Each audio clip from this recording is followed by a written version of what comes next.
Hello and welcome to a space where Ayurveda meets Vedic astrology, not as an abstract philosophy, but as a practical wellness system that you can actually use in daily life. Now, this is introduction which will be covered in every podcast. If you have already seen this, you might skip this, but I would urge you to go through each and every one of them. In this podcast, we explore how your natal chart reveals your constitutional tendencies, your Vata, Pitta, and Kapha, the fundamental principles of Ayurveda, how they balance through planetary nature and house activation. The classical dosha mapping examples will also be covered. We will also examine how planets act on specific organs and systems. For example, Sun influencing bones and vitality, Moon governing fluids and mind, Mars driving Pitta, heat and inflammation, and so on. But we don't stop at that. We also explore dietary daily alignment for your wellness, your management system of your daily diet based on Mahadasha, Antardasha, recognizing whether a phase brings more of which energy, Vata increase, Pitta increase, Kapha excess, and so on. These are simple Ayurvedic daily dietary management principles which are the foundational core of wellness. The goal here is simple, it's clarity, it's not fear.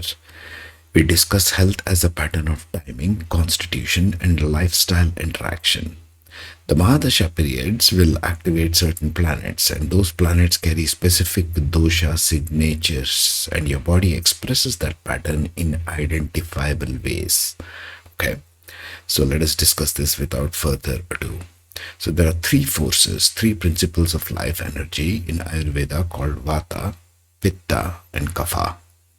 Vata relates to movement, and all of these principles is prana movement or the life force or the chi energy movement in your body. Prana is the Vedic connotation, so we'll stick to that. Vata is about movement, air energy, so to speak. Pitta is about transformation or the heat, prana converting it to something. Kapha is structure or prana stabilizing energy. The whole goal of Ayurveda is to keep these three principles of life energy and the way it moves in perfect balance. It's not to get rid of something. Ayurveda does not work like that.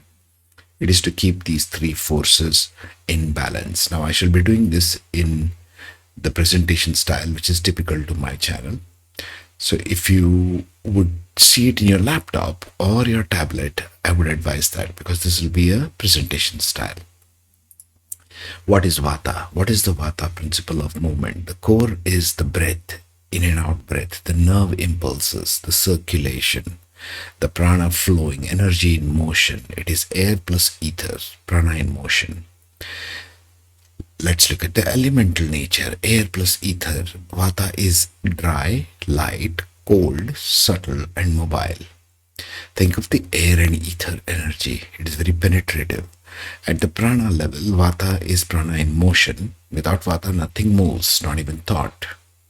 When balanced, it can lead to creativity, clarity, quick perception, adaptability, and healthy elimination. When disturbed, the symptoms would appear as bloating, as constipation, as tremors, as insomnia, as anxiety like instability. The Vata imbalance is essentially disturbed prana flow. That's Vata. What about Pitta? The principle of transformation, the core underlying principles being digestion and metabolism, temperature control, hormonal conversion, prana converting something. It's the energy conversion principles. Fire plus water. It's the prana converting something. It's needed. All three are needed. The elemental nature of Pitta is fire plus water. Think like Scorpio, for example. Hot, sharp, penetrating, intense, slightly oily in nature. At the prana level, Pitta is the prana that transforms. It converts food into energy. It converts experience into understanding. When balanced, it gives you strong digestion, sharp intellect, healthy ambition, radiance, and good metabolism. Of course, all of us will need that. When disturbed, however, the signs could include burning sensation, yellow discoloration, excessive thirst, more inflammation, reduced sleep, and so on. We shall see this in details. Too much Pitta is excessive heat in the body. What about Kapha? The principle of structure and stability. The core underlying principle here being body structure, immunity, lubrication and growth, and prana converting in something where it can hold. Kapha holds things. Water plus earth principle. It's a stabilizing principle. The elemental nature is water plus earth, heavy, slow, cool, stable, soft, and cohesive. At the prana level, kapha is the prana that holds structure together. It's the glue of life. When balanced, strong immunity can result, emotional calm, endurance, healthy mass, body mass, not excessive fat, for example, deep sleep. When disturbed, it could lead to some things like heaviness, excessive sleep, coldness, and weak digestion. It's a stagnation of prana principle. So we also bring in later on in these wellness podcasts planetary doshas. Okay, what planets represent what kind of doshas typically? I should cover this in detail also. The sun represents pitta, the central heat, the authority, the inflammatory principle. The moon represents vata and kapha together, depending upon case to case. It's the fluid plus emotional oscillation. Mars represents pitta, that is aggressive inflammation. Mercury represents tridoshik, that means all three doshas, depending upon case to case. Remember, I spoke of Mercury as a imitator planet, depending upon where it's placed with whom is it sitting, conjunctions, and so on. It's the principle of nervous adaptive instability. The Jupiter is kapha 100%, expansion and accumulation. It's the fat principle. Venus is kapha and vata, both put together. It's the fluid and reproductive indulgence principle. Saturn is vata 100%. It's degeneration and chronic dryness. Saturn is a dry planet. Airy. Rahu will be vata-ish principle. Rahu and Ketu both. But Rahu is amplified. Abnormality. In uncontrolled expansion is Rahu. Ketu is uncontrolled contraction, deficiency, and severance. So we shall deal with that as well as we go forward. How do you deal with these podcasts? Okay.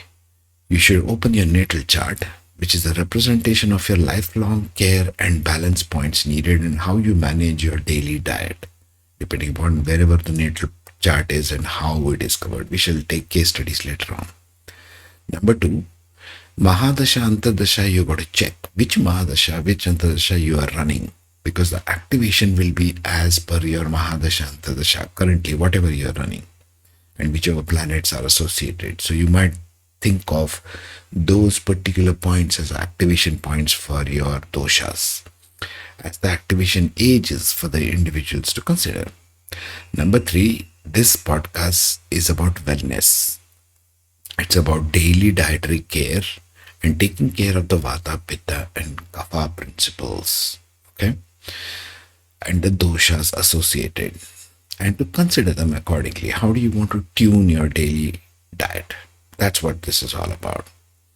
And we should take that also into consideration, taking the classical Ayurvedic texts and which foods, native foods to Indian subcontinent give more vata, pitta, or kapha. Okay? And we'll relate it to Vedic astrology. So welcome and let's see what we get.